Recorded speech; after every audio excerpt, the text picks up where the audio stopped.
Hey everyone, it's Roman Prokopchuk, and this is the Digital Savage Experience podcast. Today I have with me Matthew Gallagher. He's a Los Angeles-based entrepreneur, which started in terms of his roots in computer engineering and digital marketing. He's the founder and CEO of Watch Gang, which has achieved $300 million in sales and is the largest watch club in the world. So we're going to be talking about that, how that happened, his childhood, his upbringing, and how he became who he is today. So thank you for joining me today. Thanks for having me on. Appreciate it. I'm excited to have a conversation. My pleasure. So how did you get to where you're today? Kind of, your upbringing, things you may have overcome. How did you end up who you are in 2023?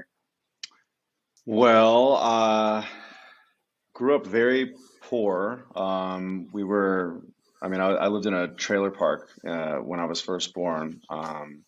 There's a whole lot that goes into that, I think, and I think you can kind of find yourself going in my direction or in the direction of sort of replicating what you grew up in, and I kind of ran away from that. But I think that I had a role model to kind of aspire to become. So when I think a lot about like why everybody doesn't climb out of that situation, I think what I've experienced is that they generally didn't have anybody to kind of look up to, maybe in their immediate surroundings. When you grow up in the ghetto or in like a trailer park or inner city type of thing, there aren't a lot of people that are providing a positive influence.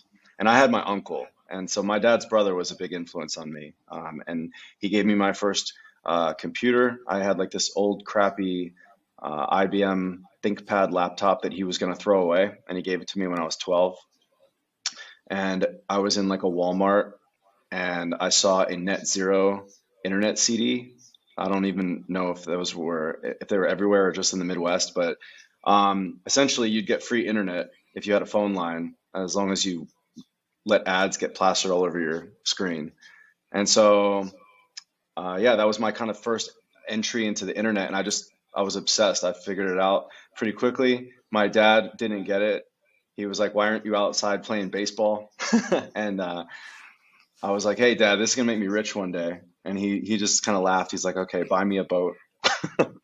But yeah, I got obsessed with it really early on, and just kind of learned everything through there. I mean, that's like a Cliff Notes version, I guess. And then I started this watch company about 6.5 years ago after my dad died, and I got his watch that I had gifted him years before. And it kind of like this watch made a full circle, and it made me really interested in timepieces in general and the stories surrounding them. That's awesome. And do you think if you didn't have that kind of positive role model, you may have stayed in that? Now, was kind of like growing up poor in that situation, was that more generational? Because a lot of stuff, my wife and I are foster parents, so we fostered 29 Mm, kids in 4 years. And a wow. lot of the issues, poverty, substance abuse, mental illness are generational. It's tough to even break that. So was that something that was more generational, or was that like, Yeah. that just happened that you were in that situation? Yeah, it was absolutely generational. I probably would have ended up as like a homeless drug addict, I mean, that's unfortunately, a lot of people I grew up with have died of overdoses, and they're homeless or they live still in extreme poverty. And that's, I mean, I have to attribute it to something. I didn't like just have a special, something about me. I was always interested in like entrepreneurship and stuff, but um, you know, I don't, you never know. Like I truly believe maybe there were things that happened around me when I was like 5 or 6. Maybe I saw a certain show and it just gave me like a bug to want more. It's hard to explain. I think now with the internet though, if you have any sort of access to the internet, it's hard not to see and be influenced by people kind of grinding and making it out. So I just didn't have that when I was first growing up.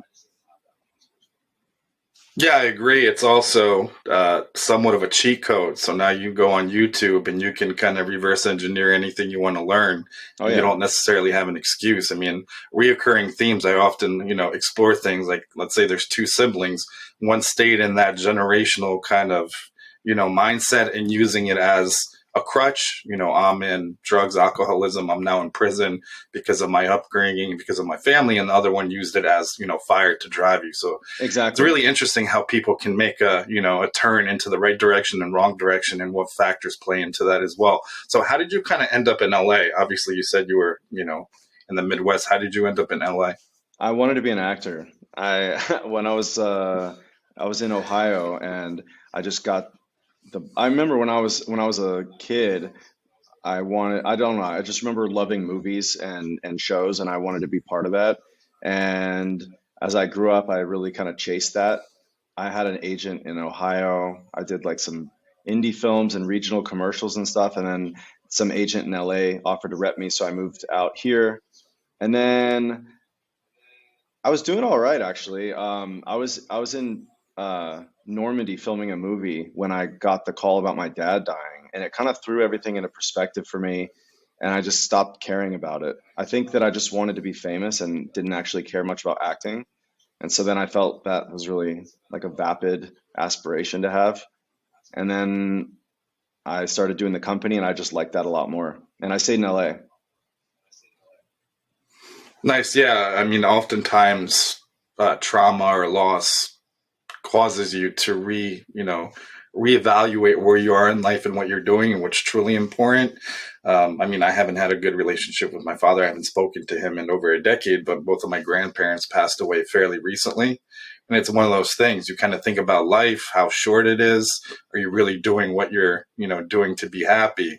And obviously that impacted you for the fact that, he left you Yeah, that watch, and you have that kind of emotional tie-in. So I think when you structure a company or organization or anything you do, nonprofit, around something that's meaningful, like that drive and passion is already there as a foundation. I was actually like in the first year or two in Watch Gang as well. So oh no way. I was on like the Fridays when you did the kind of the Oh, wheel cool. spills and stuff like that. So Yeah. it's pretty cool. So And I'm super curious. Like, you said you haven't talked to your dad in how long? Like 10 years? 2000, 2008 was the last time I S- saw him in person. So, you know how like you're a kid, and then your dad is like a superhero, and then, he maybe, I don't know what happened with you guys, and then you have this falling out. Have you like humanized him yet? Like, have you do you know where, like, what his background was and what led him to do whatever he did that made you stop talking to him?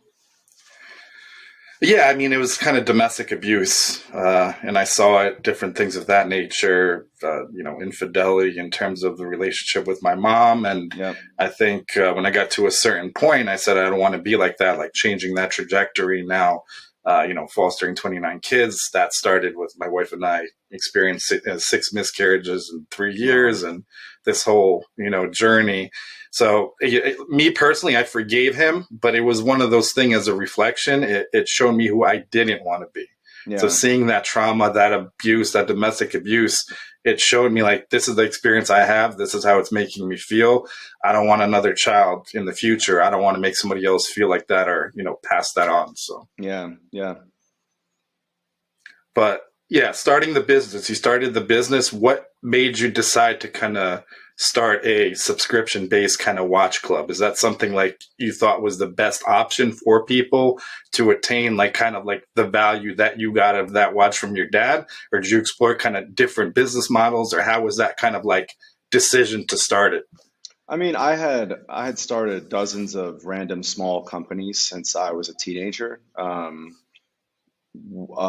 I love the subscription model in general, just because you get this kind of reliable, recurring revenue from what you're building. That has actually saved my company several times throughout, like COVID, the recession, iOS update that kind of crushed advertising. So it has at least kept the wheels on the thing. So that was a good move. But I started it because I like the idea of people building a collection. So they always, they keep what we're sending them. And at the time, I was tapping into a market that definitely needed us. There were there was so much inventory that companies couldn't move back in 2016 and 17 in the sort of fashion watch market. What would normally happen is you'd have a brand, They would sell online a bit. Back then, MVMT was like the only, and Daniel Wellington, they were like the only fashion watches that were really doing well online. Everybody else, they're selling in retail, and then when stuff doesn't move, they put it on the shelf at TJ Maxx next to a bar of deodorant, and it looks terrible for their brand. And so we sort of tapped into this members only club idea that they could sell their stuff at like wholesale price and it wouldn't hurt their branding because it was done like sort of behind the scenes in this like login environment. And so, yeah, I think that I just got very lucky with that business model and it worked out very well. And then we found at some point we're selling so many watches that brands don't have enough now for us. So then we started doing collabs with brands, and they would develop pieces for us. And we have really good data on what people like based on NPS scores of watches. And so we could approach a brand like Citizen and say, we think a watch with a titanium case and this kind of dial will work out really well. And then they could develop it, and then we would ship it off to our members and get feedback based on that. So yeah, I love that business model in general. And with watches, like I said, I was literally sitting in front of my computer on Namecheap, and I had this idea, and I was like, well, let me just type in some names. And I think Watch Gang was like the second one I typed in, and the .com was available. And I'm like, okay, bought it, threw it up on I think it was called Cratejoy. It was like this system that allowed you to do recurring business model, and made like an Instagram account. And the next day I had a sale, and I didn't even have a watch to sell this person yet. And I didn't spend any money on advertising. And that is pretty rare. So I was like, this is kind of a cool idea. Let me expand on this. And yeah, just kind of grew it from there.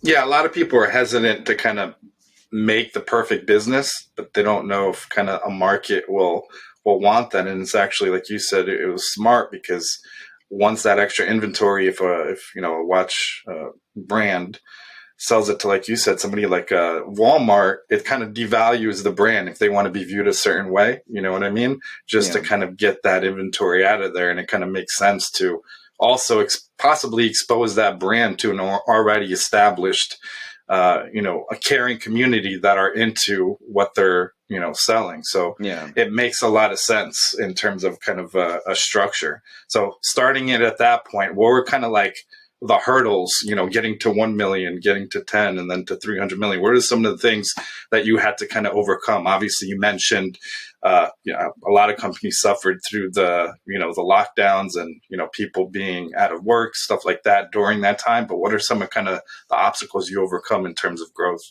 There were a lot in the beginning. For the first couple of months, it was just me doing everything. I was answering like customer service phone calls at 3 in the morning. I was getting great emails, but also like crazy hateful emails. I sent a watch out to a guy, he hated it, and this was in like month 2. And I remember like opening my laptop in bed and looking at, and the email said like, "I'm glad your dad died," and I'm like, "Holy shit!" All right, so it's just something that I went through enough times where I realized that people like that are probably just going through something else, and they're just trolls, and I can't take it personally. But eventually, I started hiring some friends to handle things that I could take off my plate, so I could work on the vision and the scaling. So some of the obstacles at first were just like, I mean, most of my friends were sort of out of work actors in LA and didn't know how to do the things that I was hiring them for, but they were smart and they had aptitude, and we worked on it together and figured it out together. And so growing a company in that way, rather than hiring like, a VP of a department has experience who then hires his team, I didn't do things in that way because we're bootstrapped anyway. So scaling was sort of an obstacle. Back then, Facebook ads were working so well that I could scale on advertising and get a ton of customers, but I had to keep turning it off because I didn't have enough inventory. And so it was constantly this sort of like battle to like grow advertising and then stop and then get enough watches. And then I had too many and then grow that. And so we just kind of kept stepping that up. And then, then you hit this sort of plateau where once you scale enough in online marketing, the CAC, the acquisition costs, get so high that you're not sure if it's profitable anymore. Then you have to hire financial analyst or a data analyst. And then, it was just like I was figuring it all out for the first time. It was the first company that I had that had more than like 3 employees. And there were moments in the company's growth where, I had to step back and just kind of slow down and appreciate what I had, which I'm not very good at doing. Um, and I think when we hit like 10 million, that was a big moment for me. And I started like trying to fundraise. I was like, all right, well, maybe if I go through this VC route, if I do a Series A or something, that will make me happy and I can then grow without worrying about cash flow all the time. Because that's, since day one, has always been the main thing, is cash flow. You're growing, sometimes unprofitably, just to kind of get the name out and grow, like sort of the Amazon model, knowing that you'll figure out profitability later with scale. I spent like a good 6 months to a year doing the fundraising route, getting bad term sheets. Now looking back, I'm like, maybe I should have taken one of them. But yeah, never did that. And then I think the biggest scare we ever had though was definitely COVID. When the lockdowns happened, we were sort of riding high. Everything was great. And then I had to close the office down and figure out, how do I run this business from home? Especially because we had 3PLs that were shipping inventory for us, and they were closing and not reliable. And so month 2 of the lockdown, we decided to bring everything in house, got a warehouse, had a few people that were able to come in and kind of and still ship for us. And I guess we were classified as a vital business or something, just because it was a warehouse, so you have to have a physical presence there. But I mean, our sales dropped like 40% overnight from that. And thankfully, we got a forgivable PPP loan that kept us open. Um, it in maybe like month 4 or something like that. And then a lot of e-commerce companies blew up after that because people are stuck at home and they're bored. And I was thinking this is the end, because who wants to wear a watch when they're stuck in their house? But thankfully, I had a community and people kind of leaned on it. So they got their watch, then they log into their Facebook group, and then they're like, hey, this is what I got. And they share and they talk. Um, and then things were great for a year. And then the iOS update, the privacy update came in and like just wrecked our marketing again overnight. Like our marketing costs tripled. So 3x cost to get the same customer. And thankfully I had a subscription, so we at least had recurring revenue that helped us through that. But that crushed our sales for like a year. That was so hard. And then we finally start getting everything back together.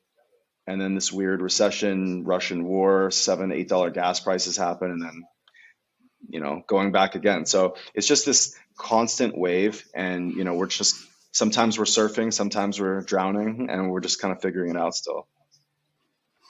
Yeah, I think it's a lot of adaptability when the challenge comes, and it's not, giving up. A lot of companies, a lot of businesses, why they still are around, or simply they outlasted.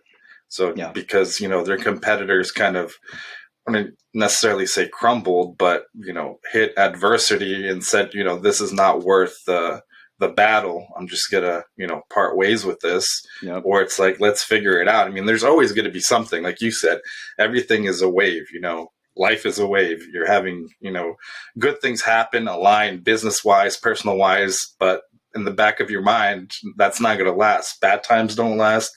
Good times don't last. And you have to kind of, the good times, adapt and forecast, foresee some of the potential challenges. I mean, you can't necessarily foresee something like a potential war or potential, a global pandemic, but some things you can kind of foresee, but kind of outlasting your competitors and moving and pivoting with whatever comes at you in life and in business, I think is, key. Absolutely. Yeah, we've seen several competitors pop up, maybe 4 or 5 over the years, and it's not an easy business to run, even when things are good. There are a lot of complexities and logistics that go into it, and we've seen those close. And I mean, even in like just my neighborhood, like 30% of small businesses close down, unfortunately. And I've seen friends' ecom businesses close. And you're right, it's about being able to persist through that and last. And sometimes it's not possible, but if it is, and you can, we've had to do layoffs like throughout all of this. Like when sales are down 40%, like or we're staffed up for growth and then we're not growing. Like I had to make those hard decisions and it sucked. I hated that and I still hate it. It's the worst part of actually running a company. Sometimes I wish I could just still be a software engineer and throw my headphones on and just code all day and let somebody else worry about, the growth and profitability of a company and not take it home with me. But this is where I'm at. Now, in terms of kind of like navigating the waters and not giving up in terms of when a challenge arises, do you think that's something that has benefited you in terms of your upbringing? So a certain amount of grit, knowing where you come from, what you've had to overcome. Do you feel like that's an aspect that helps you overcome that in business as well? Yeah, absolutely. You know, I definitely believe in my own sort of capabilities. I've had nothing, and so if I lost it all and I had nothing again, I know that I would figure it out. And it took me a while to kind of build that belief in myself. But when you sit around fearful all day that you're going to lose something, and then you really believe, or you start to think, okay, well, I grew this obviously with help of my friends and the people that I hired, but I've done this before with other things. Like I'm the best person suited to make it out if this thing crumbles. So that helps me a bit, and it also kind of help. I kind of activate in chaos, and when things are scary, it kind of gives me extra drive. So I sort of welcome those challenges now.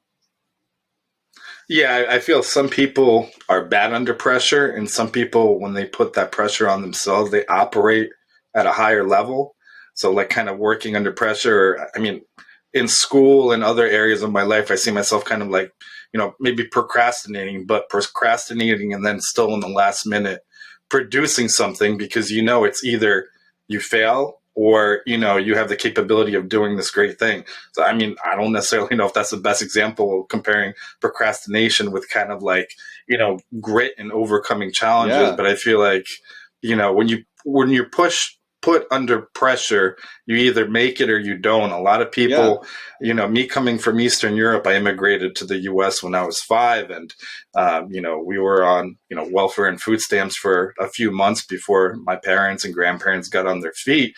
And knowing where I came from, as a former Soviet Union, knowing how life was there in terms of religious persecution and different things like that, I feel like it adds a level of grit, regardless of, people complain about the recession or the situation, knowing where you come from. It's like, I don't know, it's kind of like a bulletproof vest, if you will. You know what I mean? And absolutely. when Yeah. nobody's wearing one, you have this kind of like armor, knowing like, okay, like, I've been through all of this in my life. I've come from this, I can survive this basically. Yeah, I like the contrast or the comparison to the procrastination because essentially what you're doing is it's self-imposed chaos and pressure, because it's on you to do it or not. Like you can't blame anybody else for procrastinating. But I was the exact same way growing up.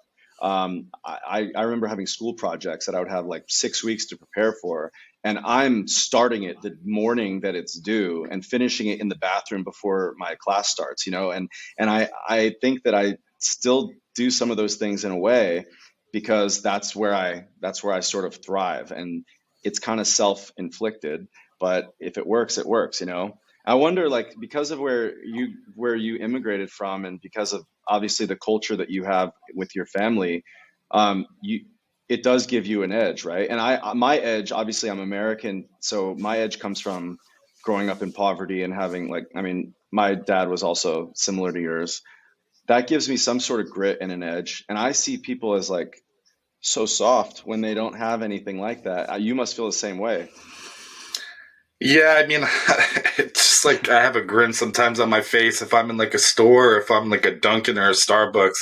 Somebody throws a temper tantrum about not getting whipped cream in their coffee. I'm like, Yeah, really? It's like a first world versus a third world problem. It's like, how significant is this when yeah, you know where you started and you know where it's just a level of a bubble and a comfort. And I feel like there's only a select amount of the population that if everything went wrong, every single possible variable, and we're in some kind of like, Mad Max society, those are the people that step up because yeah, they've experienced a certain level of that in their lives. yeah. So, what kind of currently motivates you to succeed? In 2023. Potentially moving forward with the company, other exploits you have, other passions.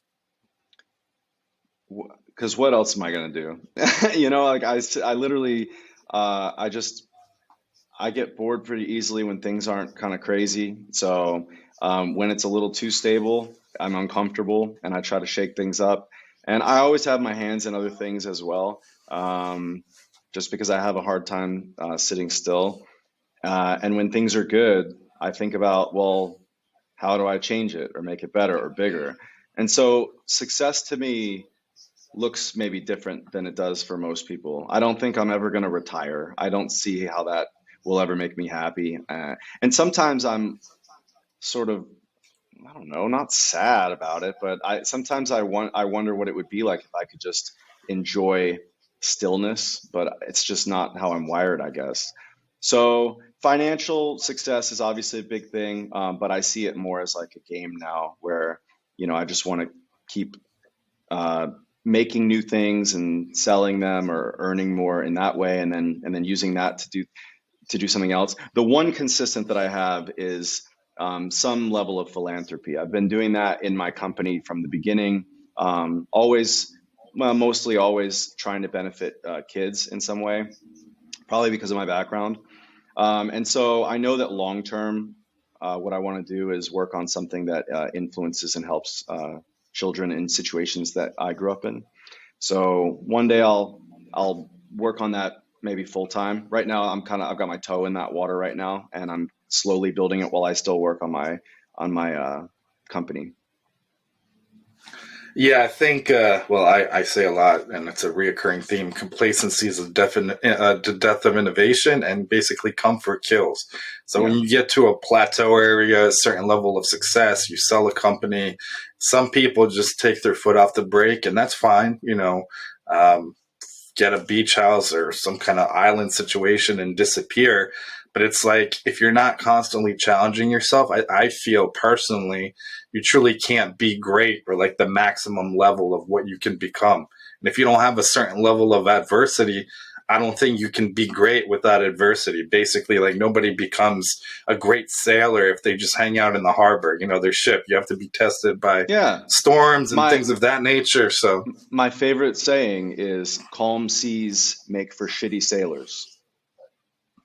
yep. And sometimes you have to kind of create. I know a lot of the times, like if you looked at or, Michael Jordan or other people successful in sport or their careers, he reached the top like pinnacle of, being the best in the game at that time and arguably of all time. So at that time he had to create villains in his own head. So there was a lack of competition and it was constantly pushing himself to the next level. So oftentimes it's like, okay, this is great. For business, I have 80% market share. How do I get to 85? How do I get to Hmm. 90? How can I reinvent the experience so that I'm presenting? How can I reinvent, satisfaction is high, but how can I get it better? So yeah, you can be good and then you can just stop or you can continue to pursue greatness. Yeah. Yeah, I agree. So what's kind of one thing you can leave with the audience in terms of advice, personal and professional, that can potentially, benefit them or something you've experienced that you feel like maybe fast track somebody to something or a pitfall that they can avoid? Well, I think the biggest thing that people can really do is just find not their purpose, but maybe their motivation for something. Like everybody wants something. And if they're listening to this podcast or they're online watching the YouTube videos that sort of resonate with them around business, then they clearly have the desire. But what is the motivation behind it? And if you can hone in on why you want what you want, and really find a good reason and a purpose behind it, that can at least be the starting point to drive you in the right direction. Because a lot of people do just sit around and watch the videos, but they don't actually jump into action, and they're not sure how. And really, there's just infinite information now about that. So people just they what I've seen is they tend to start a million things and not really focus on one, or they keep watching this stuff and then they never start. Just start and fail a bunch of times, and then eventually you won't fail, and then you'll have something. And maybe people that don't have money to start something wonder, well, How can I even do that if I don't have money to invest? AI is free right now, and you can automate something enough to replace a low wage income right away, like almost immediately. And so I would say start looking at that. AI is sort of like a free virtual assistant at the moment, and it's anybody that's not looking at it is going to get left behind. Yeah, I agree. I feel like the biggest thing is starting. So a lot of people watch, I don't know, Gary Vee or somebody get hyped up and say, hey, I'm going to do it. I'm going to do it. But actually starting or starting something, or at least writing it down or getting it out of your mind and onto a piece of paper, or creating a business plan or some kind of roadmap, or at least one or two steps towards something, is the toughest part. And like you said, everybody will make excuses, but when you stop making excuses and actually do it, well, I don't have money. Well, I'm in this situation. Well, this, that, or the other. I mean, all you can do is be accountable. I feel like, accountability is huge, and it's missing in a lot of businesses and careers where, if something goes wrong, well, it's not my fault. Be accountable, learn from it, start something and move forward. I mean, you're the only person accountable for your own life. You Right. can make as many as excuses for what happened to you or what's going on with you. But, if you wake up tomorrow, you can change the trajectory of your life. Yeah, absolutely. So I really appreciate you stopping by today. Can you let the audience know how they can find you, anything else you have going on, or anything else you want to mention? Yeah, for sure. I'm on Instagram at Mattomic, and at WatchGang is the watch company. And yeah, we're actually working on a new service that we're going to be launching in the next 3 months. I'm really excited about. So if you want to join like our newsletter, it's just watchgang.com, and you'll be able to see there. Awesome. Thanks again for stopping by. Of course, nice to meet you, Roman.